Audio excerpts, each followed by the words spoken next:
Hello everyone, welcome to IAS Origin. This is Anubhav Deepani, faculty at IAS Origin. आज हम Indian geography के या world physical geography के no doubt सबसे ज्यादा टफ और सबसे ज्यादा कॉम्प्लिकेटेड टॉपिक को पढ़ने वाले हैं, and that is Indian monsoon. हम इंडिया में पैदा हुए हैं और इंडिया में सिविल सर्विसेज की प्रिपरेशन कर रहे हैं और सिर्फ इसीलिए इंडियन मॉनसून पढ़ रहे हैं, ऐसा नहीं है। इस दुनिया में कोई भी पर्सन अगर ज्योग्राफी पढ़ता है तो मॉनसून के नाम पर उसे इंडिया का ही मॉनसून पढ़ाया जाता है, फिर वो अमेरिका में पढ़ रहा हो, अफ्रीका में पढ़ रहा हो या यूरोप में, क्योंकि इंडियन मॉनसून से ज्यादा कॉम्प्लिकेटेड मॉनसून इस दुनिया में कहीं का भी नहीं है। देखिए, इंडियन मॉनसून मेजरली दो पार्ट्स में डिवाइडेड होता है। एक होता है हमारा साउथ वेस्टर्न मॉनसून, जो हमारे लिए बारिश के सीजन में ही आता है, जो बेसिकली जून, जुलाई, अगस्त, सितंबर में आता है, जो केरला से शुरू होकर पूरे के पूरे भारत में फैल जाता है। इसके बारे में तो हम सभी को पता है। लेकिन इसके अलावा एक और मॉनसून होता है जिसे हम लोग नॉर्थ ईस्टर्न मॉनसून के नाम से जानते हैं, और ये नॉर्थ ईस्टर्न मॉनसून तमिलनाडु में आता है। लेकिन तमिलनाडु में ये जो बारिश होती है ये एक्चुअली में मॉनसून या जुलाई, जून के, अगस्त या टाइम पे नहीं होती। ये होती है तमिलनाडु में ठंड के टाइम पे, यानी नवंबर, दिसंबर, जनवरी और फरवरी में। अब ये पूरा का पूरा फिनोमेना कैसे काम करता है, इसको हम लोग 2-3 अलग अलग वीडियोस में छोटे छोटे पार्ट्स में समझने की कोशिश करेंगे। मॉनसून को समझने के लिए आपको सबसे पहले यहां पर कुछ बेसिक समझने पड़ेंगे। देखिए, इस मॉनसून के लिए आपको सबसे पहले दो मेजर टाइप की विंड्स जो हैं उसको समझना पड़ेगा। एक तरीके की विंड होती है वेस्टर्ली विंड, जो वेस्ट से ईस्ट बहती है, और एक होती है आपकी ईस्टर्ली विंड, जो ईस्ट से वेस्ट बहती है। नाउ आई एटलीस्ट एक्सपेक्ट आप लोगों से कि आपको यहां पर डायरेक्शंस के बारे में पता होगा। तो ये है आपका ईस्ट और ये है आपका west. This is your north and this is your south. तो ईस्ट से वेस्ट बहने वाली आपकी ईस्टर्ली विंड कहलाती है, वेस्ट से ईस्ट बहने वाली वेस्टर्ली विंड कहलाती है। और ये जो भी विंड है, चाहे ये कहीं से भी क्यों ना बह रही हो, ये विंड्स हमेशा हाई प्रेशर से लो प्रेशर की तरफ अट्रैक्ट होती हैं। अब हाई प्रेशर से लो प्रेशर की तरफ अट्रैक्ट होती है का मतलब क्या है कि अगर कहीं पर टेम्परेचर लो है, जैसे कि अभी इंडिया में इस वक्त जैसे मान लीजिए गर्मी चल रही है, तो टेम्परेचर हाई हो गया, तो इसका मतलब प्रेशर लो है। लेकिन अगर टेम्परेचर कम है, यानी ठंड का टाइम चल रहा है, तो प्रेशर आपका कैसा हो गया, हाई हो गया। यानी टेम्परेचर और प्रेशर इनवर्स रिलेशन में काम करते हैं, और विंड्स हमेशा हाई प्रेशर से आपके लो प्रेशर की तरफ जाती हैं। अब एक तरीके की फोर्स है जिसके बारे में आपको यहां पर समझना बहुत ज्यादा जरूरी है, कोरियोलिस फोर्स। देखिए, अर्थ जो है दो तरीके से बेसिकली घूमती है, एक अपने एक्सिस पे और दूसरी अपने ऑर्बिट पे। यानी जहां पर अर्थ है वहां पर तो घूमती ही है, लेकिन सन के चारों ओर भी तो घूमती है, ठीक है। तो अर्थ एक्चुअली में इस तरीके से घूमती है। तो ये जो ऑर्बिट में घूमने वाला अर्थ का पैटर्न है, इसको आप भूल जाओ, सिर्फ एक्सिस पे जो अर्थ घूमती है उसको आप ध्यान में रखो। तो अर्थ के अपने एक्सिस पर घूमने की वजह से जो फोर्स क्रिएट होती है, उसी फोर्स को हम लोग कोरियोलिस फोर्स के नाम से जानते हैं। एग्जाम्पल के तौर पे हमने बचपन में ये खेल हमेशा खेला ही होगा कि एक प्लास्टिक की बाल्टी है, उस बाल्टी को हमने आधा पानी से भर दिया, और फिर उस आधे पानी भरी हुई बाल्टी में हमने अपना हाथ डुबा दिया, और हाथ को हम लोग जोर जोर से गोल गोल करके ऐसे घुमाने लगे, यानी हमारे हाथ की एनर्जी उस पानी में आ गई। अब जब हम पानी को घुमाने लगते हैं अपने हाथ से, और उसके बाद जब हम अपना हाथ निकाल लेते हैं, फिर भी हम देखते हैं कि पानी उसी सर्कुलर मोशन में घूम रहा होता है। अब जब हम अपने हाथ को उस घूमते हुए पानी के ऊपर इस तरीके से टच करने ले जाते हैं, तो आपको कुछ एनर्जी या वेव या फोर्स फील होती है, उसी को हम लोग कहते हैं कोरियोलिस फोर्स। ठीक, अब ये कोरियोलिस फोर्स क्या काम करती है? इस कोरियोलिस फोर्स का सिंपल सा काम ये होता है कि ये बेसिकली किसी भी विंड की जो डायरेक्शन है, दिशा है, उसको बदल देती है। मान लीजिए कि अगर आपका ये अर्थ है और कोई विंड नदर्न हेमिस्फीयर में बह रही है, तो आपकी जो कोरियोलिस फोर्स है उसको राइट हैंड साइड में मोड़ देगी। और मान लो अगर आपकी कोई विंड है वो सदर्न हेमिस्फीयर में है, तो कोरियोलिस फोर्स उसको लेफ्ट हैंड साइड में मोड़ देगी। अभी के लिए आप इतना ही याद रखिएगा, ये कोरियोलिस फोर्स कैसे विंड्स को मोड़ती है, इसको आपको आईएएस ओरिजिन की फाउंडेशन क्लासेस में और डिटेल में पढ़ाया जाएगा।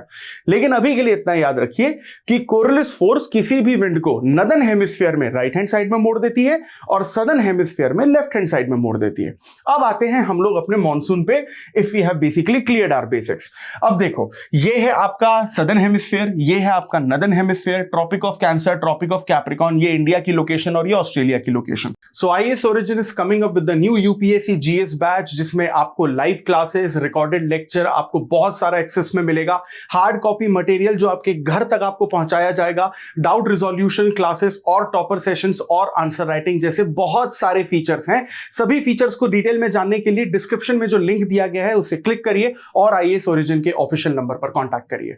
अब यहां पर सन की आपको दो डेट्स याद रखनी है, एक है आपकी 21 ऑफ मार्च और एक है आपकी 23 ऑफ सितंबर। हम सभी को पता है कि 23 ऑफ सितंबर के बाद जो सन है वो सदर्न हेमिस्फीयर की तरफ यहां पर चला जाता है। अब जब सन सदर्न हेमिस्फीयर की तरफ चला जाएगा तो सन जो अपनी सनरेज है यानी सूर्य की जो किरणें हैं वो सदर्न हेमिस्फीयर को देने लगेगा, यानी कि 23 ऑफ सितंबर के बाद आपका जो सदर्न हेमिस्फीयर है यहां पर गर्मी शुरू हो जाती है, समर सॉलिस्टिस आ जाता है। अब जब सन आपके सदर्न हेमिस्फीयर में आ चुका है तो क्या नदर्न हेमिस्फीयर को ये इस तरीके से डायरेक्ट सनरेज दे पाएगा?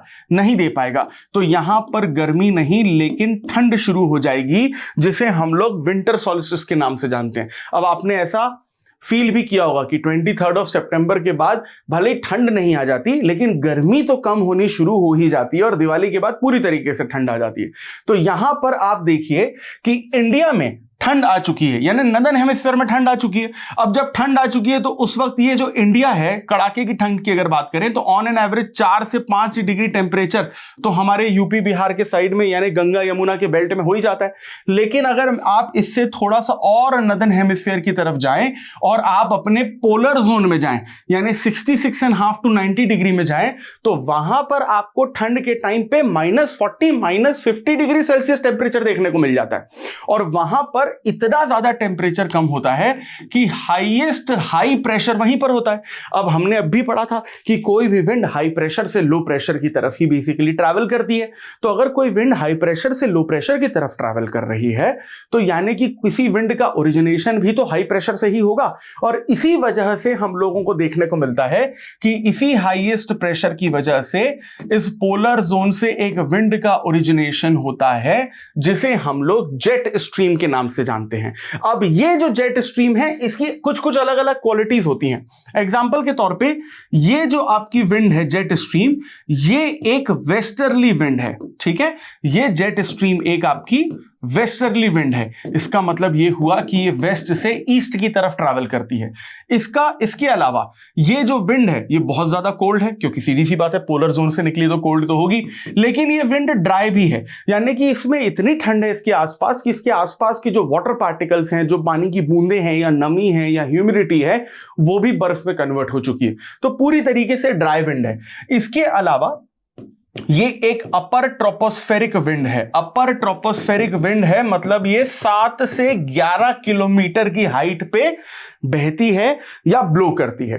तो अब यहां पर सीधी सी बात है कि ये जेट स्ट्रीम है और ये हाई प्रेशर की विंड है, तो सीधी सी बात है कि ये लो प्रेशर की तरफ ही जाना चाहेगी। और इस वक्त दुनिया में लोएस्ट प्रेशर कहां पर है? ऑस्ट्रेलिया में है, क्योंकि ऑस्ट्रेलिया में तो 23 सितंबर के बाद गर्मी आ चुकी है ना, यानी कि टेम्परेचर हाई है यानी प्रेशर लो है। लेकिन ये जेट स्ट्रीम अगर ऑस्ट्रेलिया जाना चाहती है तो डायरेक्ट तो एक बार में जा नहीं सकती, क्योंकि इसे पहले पोलर जोन से सब पोलर जोन, फिर टेम्परेट जोन, सब tropical zone, tropical zone, equator cross करके ऑस्ट्रेलिया तक जाना पड़ेगा। तो ये ऑस्ट्रेलिया तक तो जाएगी लेकिन किस डायरेक्शन को फॉलो करते हुए? वेस्ट से ईस्ट फॉलो करते हुए, यानी कि ये ईस्ट की तरफ चलेगी पहले ऐसे, क्योंकि ईस्ट की तरफ इंडिया है और इंडिया भी आपके ट्रॉपिकल सब ट्रॉपिकल रीजन में ही आता है। तो इंडिया में तो लो प्रेशर है ही, माना कि इंडिया में भी ठंड है लेकिन कम से कम पोलर जोन से तो थोड़ी सी कम ठंड है ना, तो यानी पोलर जोन के कंपैरिजन में इंडिया में थोड़ा सा लो प्रेशर है। अब ये इंडिया की तरफ बेसिकली सबसे पहले अट्रैक्ट होती है, लेकिन यहां पर एक प्रॉब्लम क्रिएट हो जाती है। वो प्रॉब्लम ये है कि इंडिया में ऑलरेडी आपका हिमालय माउंटेन है और हिमालय की जो हाईएस्ट पीक है माउंट एवरेस्ट, उसकी हाइट भी बहुत ज्यादा है 8,852 मीटर्स और इसको मैं ऑन एन एवरेज 8.8 किलोमीटर तो बोल ही सकता हूं। और इसके अलावा भी 6 किलोमीटर, 7 किलोमीटर और 8 किलोमीटर की बहुत सारी पीक्स हैं हिमालय में। तो जैसे ही ये जेट स्ट्रीम इंडिया की तरफ पहुंचती है तो जेट स्ट्रीम के बहने की हाइट हवा में और हिमालय की हाइट ऑलमोस्ट एक जैसी हो जाती है। तो ये जेट स्ट्रीम हिमालय से टकरा जाती है और दो पार्ट्स में बढ़ जाती है। एक चली जाती है हिमालय के नॉर्थ में और दूसरी चली जाती है हिमालय के साउथ में। हिमालय के नॉर्थ में जो विंड चली जाती है उसे हम लोग नॉर्थ सब ट्रॉपिकल जेट स्ट्रीम के नाम से जानते हैं, और हिमालय के साउथ में जो विंड चली जाती है उसे साउथ सब ट्रॉपिकल जेट स्ट्रीम के नाम से जानते हैं। अब ये साउथ सब ट्रॉपिकल जेट स्ट्रीम तो यहां पर बहुत सेटिस्फाइड हो चुकी है, क्योंकि इंडिया में इसे पोलर जोन के कंपैरिजन में लो प्रेशर मिल चुका है। लेकिन ये जो नॉर्थ सब ट्रॉपिकल जेट स्ट्रीम है ये बिल्कुल भी कंफर्टेबल यहां पर नहीं है, क्योंकि इस जेट स्ट्रीम के हिसाब से इंडिया में इसे लो प्रेशर मिलना चाहिए था, लेकिन ये तो हिमालय के नॉर्थ में चली गई है, यानी कि सियाचिन ग्लेशियर वाले साइड पे। तो वहां पे तो फिर से उतनी ही ठंड है पोलर जोन जितनी, -40 -50 डिग्री सेल्सियस। तो ये नॉर्थ सब ट्रॉपिकल जेट स्ट्रीम अब यहां तो सर्वाइव नहीं कर सकती। तो ये नॉर्थ सब ट्रॉपिकल जेट स्ट्रीम अब आगे की तरफ बढ़ती है, और सबसे नजदीकी लो प्रेशर जो इसको मिलता है वो मिलता है बे ऑफ बंगाल में। और ये नॉर्थ सब ट्रॉपिकल जेट स्ट्रीम सिक्किम और नॉर्थ ईस्टर्न इंडिया से होते हुए बे ऑफ बंगाल की तरफ चली जाती है। अब बे ऑफ बंगाल में इसे लो प्रेशर क्यों मिल रहा है? इसके दो रीजन है।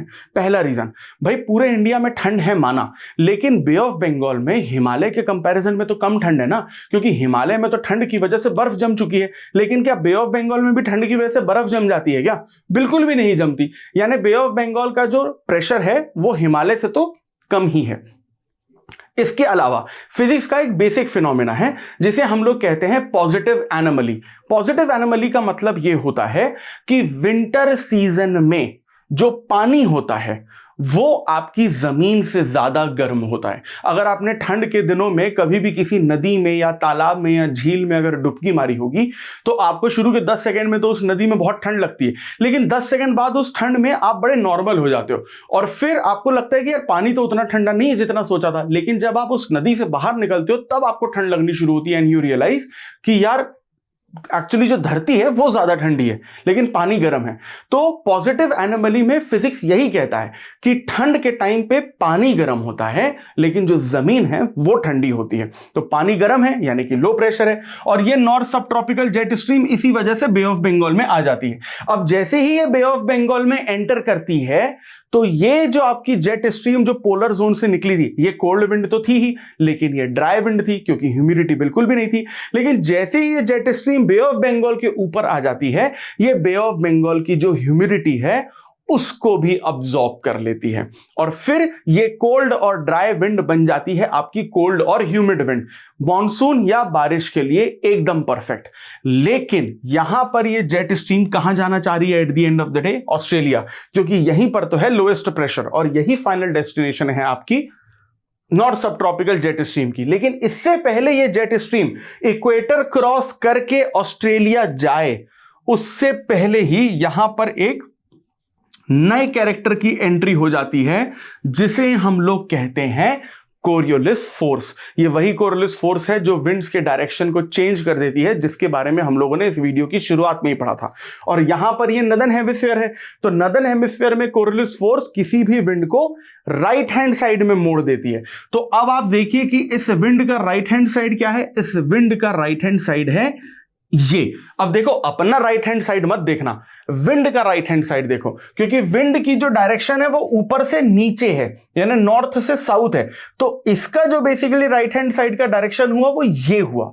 This is the right hand side, not yours right hand side, jet stream का राइट हैंड साइड। और जैसे ही ये बेसिकली राइट हैंड साइड में मुड़ती है यहां पर कोरोमंडल कोस्ट है उससे टकराती है और फिर तमिलनाडु में टकराकर ये बारिश कराती है।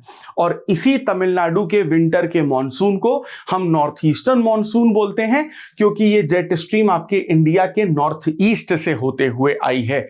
और इसे रिट्रेटिंग मॉनसून भी कहा जाता है, लौटता हुआ मॉनसून, उल्टा मॉनसून भी कहा जाता है, क्योंकि जनरली हम मॉनसून किसे कहते हैं? जो केरला से आगे चल के दिल्ली तक जाता है, लेकिन यहां पे मॉनसून उल्टा है। ठीक है, तो ये है हमारा नॉर्थ ईस्टर्न मॉनसून या विंटर मॉनसून, रिट्रेटिंग मॉनसून या तमिलनाडु मॉनसून। इसके पार्ट 2 में हम लोग हमारे साउथ वेस्टर्न मॉनसून के बारे में पढ़ेंगे, जिसमें हम लोग देखेंगे कि केरला में किस तरीके से बारिश होती है, लेकिन वो इसके आगे वाले पार्ट का वीडियो का पार्ट होगा। तो इसी तरीके के इंटरेस्टिंग टॉपिक को, टफ टॉपिक्स को अगर आपको आसान भाषा में समझना है, जो आपकी यूपीएससी सिविल सर्विसेज एग्जामिनेशन की प्रिपरेशन को और इजी बनाएंगे, so for that please stay tune to IAS Origin, like, share and subscribe this channel. I will see you in the next video. Thank you very much.